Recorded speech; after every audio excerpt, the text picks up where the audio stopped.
I was just a regular office worker.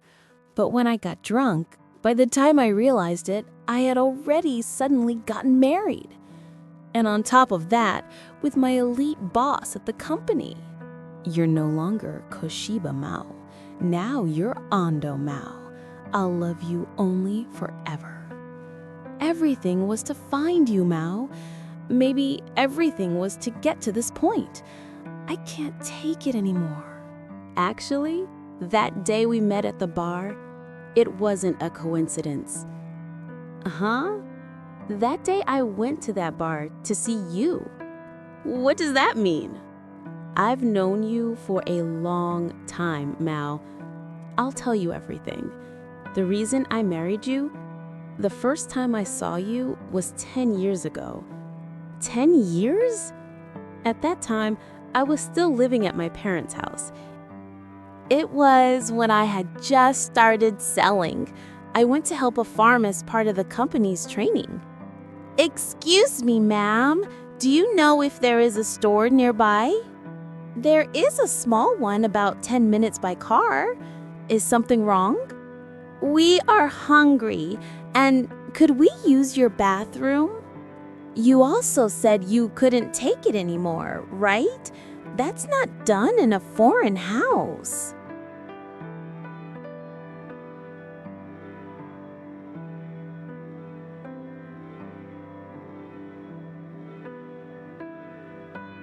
Sorry, and thank you for the real help. Wait, you haven't eaten yet, right? If this serves you, it's delicious, very rich. How lovely. Is that your daughter? No, it's my sister. That was you, Mr. Hando? Since then, I couldn't get you out of my head. It was love at first sight. I didn't know your name, and I thought I'd never see you again. But a year later, I saw you in a tonkatsu shop in our business group. I recognized you in an instant. Huh? Was it also you that day? I never imagined to meet you again in Tokyo. I was so surprised. I remember how you blushed and ran back to the kitchen. You were adorable. Forget it. I don't want to. Although it's embarrassing for you, for me, it's a very valuable memory. That's why I remember everything. I kept going to the restaurant. You were always cutting cabbage in the kitchen. They called you the cabbage cutting machine. Well, with the speed I had, it wasn't uncommon for them to call you that. I wanted to talk to you, but I couldn't flirt in a company place, and seeing you work so hard made me feel like I shouldn't bother you. Over time, they transferred me to Kobe. When was that? About 4 years ago? But one day I went back to Tokyo for a meeting, and you were sick. Sorry, we're going to use this room for the meeting now. Sorry, she has a very high fever. Please wait a moment. Okay, and change the key to another room so you can rest here quietly. I'm going to leave you on medication to lower the fever. Take it, okay? And if you want, you can also eat this. I had just arrived, and he had already fainted from the fever.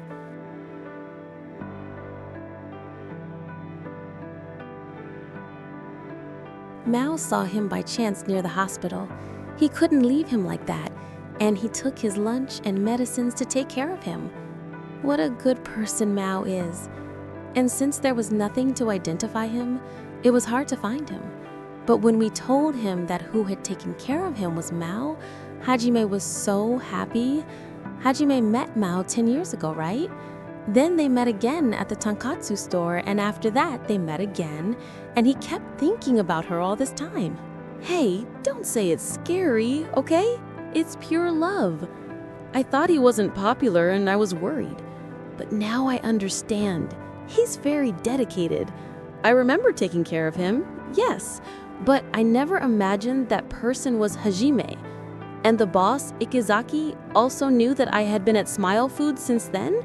Yes, Messiah realized as soon as you entered the company. Because you arrived late on the day of the entrance ceremony? Yes. Huh? So that was it. Everything was connected. Huh. That day, I thought, how can something like this happen on the most important day? It was all to meet Hajime. Why did you come late that day? I slept. Lie. I don't want to make excuses. There was a lady who fell down the street, and someone shouted, "Bring a defibrillator from the station." So I helped. I know it sounds incredible, but since my mom is a nurse, I have some knowledge and my body moved by itself. I performed the first auxiliary until the ambulance arrived, and I went with them. Then I ran to the ceremony, but I still arrived late. And now I understand. Everything was connected. My mother was a nurse, so she had a little knowledge, and my body simply reacted. I was with the lady until the ambulance arrived.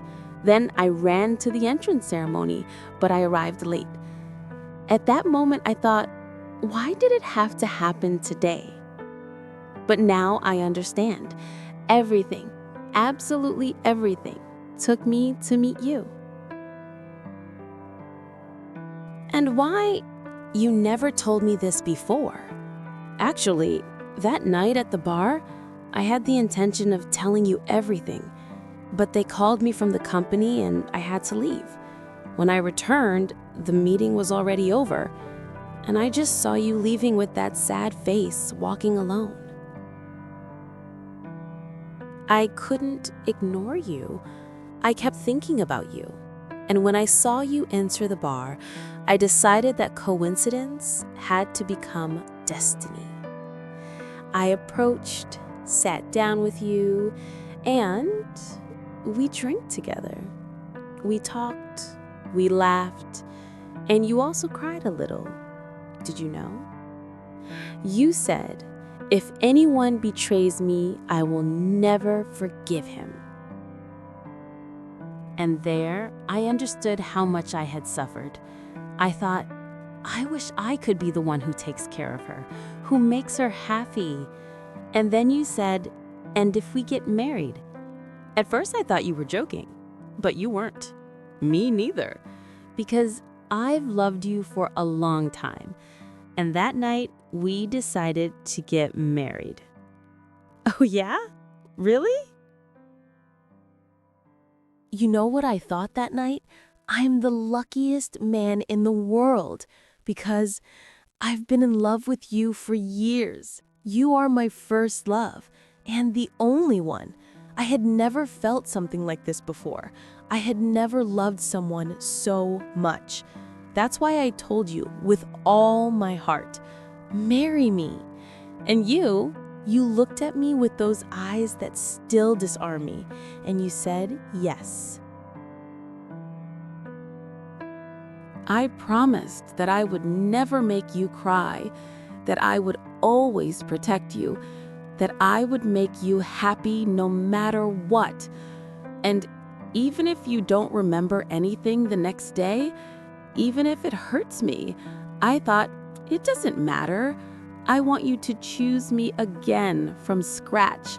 So I waited, and I approached you slowly, without pressing you, so that your heart would reach me again on its own will.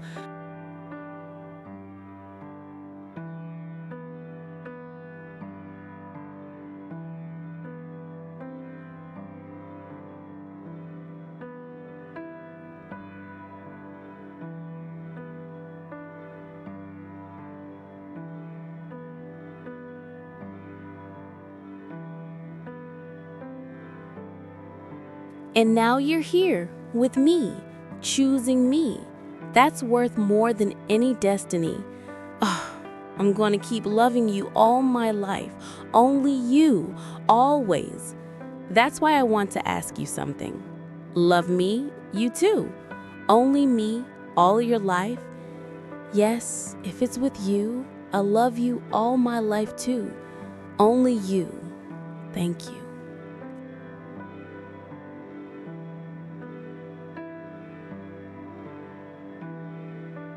Thank you so much. I'm so happy that I can barely breathe. Finally, I don't have to wait any longer. I don't want to wait any longer either. I don't want to keep holding back what I feel. I want to give a meaning to this love that I can't contain. So come here, because wherever you are, there is my home. And wherever you are, I want to stay there. I'm never going to let you go.